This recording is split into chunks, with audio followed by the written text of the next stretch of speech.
Mas eu acho que ainda nós temos uma boa parte, uma boa parcela ainda de pregação temática. Até pelos eventos, né?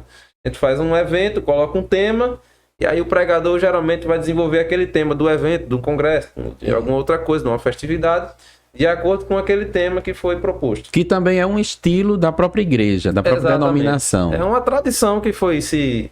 Até eu creio também pela questão evangelística, né? Como nós temos muito essa questão da pregação de rua, então a gente coloca um tema lá, Deus ama o pecador, e vai pregando do Antigo Testamento ao Novo que Deus ama o pecador. Não especificamente dentro de um texto, mas pegando várias passagens da Bíblia.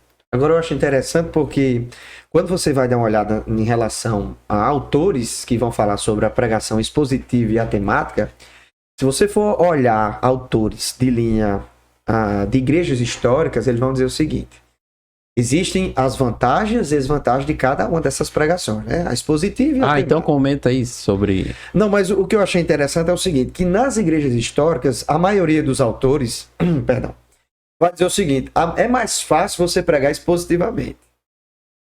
E quando você vai para o pessoal de linha mais pentecostal, ele vai dizer, não, mais fácil é pregar a perspectiva temática, né? O pastor Sukhei Mechelen, que é um dos livros que eu vou indicar aqui no final, no seu livro Delante de Deus e de Parte de Deus, ele vai dizer o seguinte, que é muito mais fácil você pregar expositivamente do que temático. Porque na pregação expositiva, você prega o texto, o texto como ele é. Ele se chama de pregação expositiva e pregação expositiva por conseguinte, né? Que é a pregação que você prega por série. Vou fazer uma série em Romanos. O Dr. Mark Lloyd Jones, ele fez uma série em Romanos 14 anos. E ele disse que é muito mais fácil. Por quê? Porque você primeiro não precisa ficar procurando um texto. Se você pregou 1 Coríntios capítulo 1 no culto, e agora falando como dirigente de congregação, fica mais fácil você encontrar a próxima doutrina da quinta-feira que vem, né? Então eu já sei que eu vou pregar no culto no capítulo 2. No capítulo 2. Já a pregação temática, ela é muito mais difícil nesse aspecto para eles, porque na pregação temática você escolhe um tema e agora você vai ter que preencher o esqueleto do seu sermão com os textos da Bíblia Sagrada que você encontrou para basear aquele tema. Por exemplo, a fé em Jesus, como essa fé se desenvolve, de que maneira ela cresce, de que maneira nós podemos perder o amor, enfim, vários temas você pode escolher.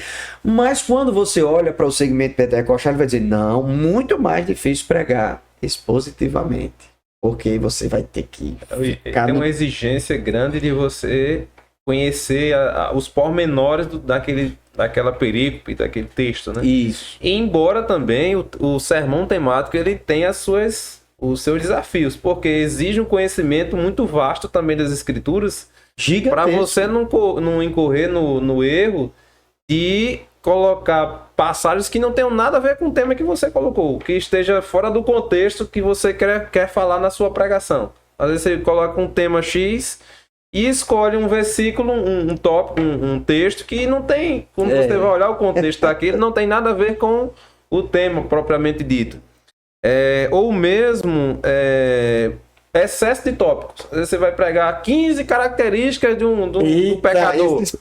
Aí acaba que se torna também um sermão muito já prolixo, ou cansativo. 10 passos para isso. Quando você chega no quinto, o crente já não lembra mais do primeiro. Então você tem também alguns perigos que cercam a questão da pregação textual, que você tem que ter cuidado. Agora ela é muito válida, por exemplo, nos estudos, né? Por exemplo, estudo de seitas. Sim.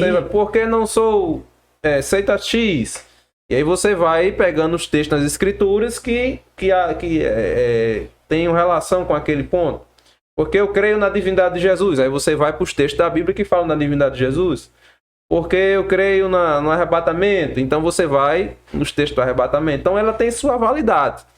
Agora, realmente, o sermão expositivo ele tem a vantagem de você ser, muitas das vezes, sequencial. Vamos fazer um estudo na carta aos Coríntios. Então você vai estudar extensivamente do primeiro ao último capítulo de Coríntios semanalmente, diariamente, então você vai ter uma construção bem acurada nesse sentido. Mas falando sobre essa questão que vocês colocaram de facilidade e dificuldade, Sim.